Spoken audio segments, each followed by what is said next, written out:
میریم برای شیرالات مغزی خور. اونا اهرمی بود.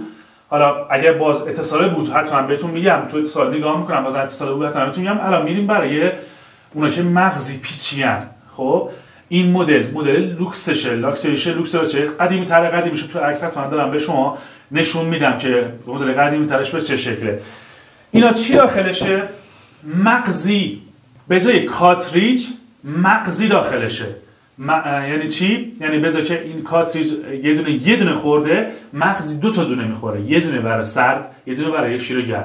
پیچیای داخل شیرات پیچی 2 تا مغزی میخوره. اینا در نظر داشته باشین که قیمتش هم پس نسبت به این کاتریج گرونتر در میاد. و همینطورم پوسته خود مغزی هم، پوسته سر شیریش هم که به این حالت حالا طرح قدیمی میشه و نوستالژی و هممون میدونی به این شکل 2 تا دونه میخوره که با یه دونه پیچ روش خورده و روی این مغزی سوار میشه این پیچ و نگهش میداره و محکمش میکنه.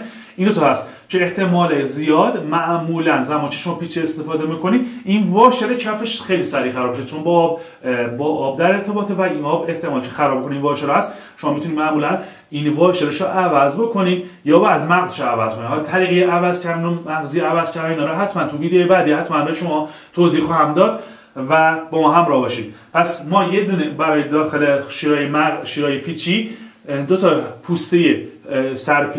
پوسته سرشیری داریم و 2 تا دونه مغزی داریم. حالا مغزی ها مدل مختلف داره ولی عمده ترینشون یه مغزی تمام دور که معمولا به خاطر اینکه کامل پیچیده میشه و جای استوپی نداره تو باز کردن بسته کردنش. حتی خب زمان که بسته بشه خب صفر میشه، ولی وقتی باز بشه این میاد بیرون تا دیگه این کلا در بیاد. مثل الان مغزی نیم دور روی این شیراتمون میخوره و به همین منوال شیرای مغزی نیم دور کیفیت بهتری داره، مغزی تمام دور کیفیت پایین‌تری داره و ارزون تره. از زمان شما دیدین خیلی پیچ میخوره، مغز تمام دور میخوره. همون مغز تمام دور رو شما میتونید تبدیلش کنید به نیم دور و نیم دور پیچ بخوره. این پس قابل تبدیل به هم دیگه هست.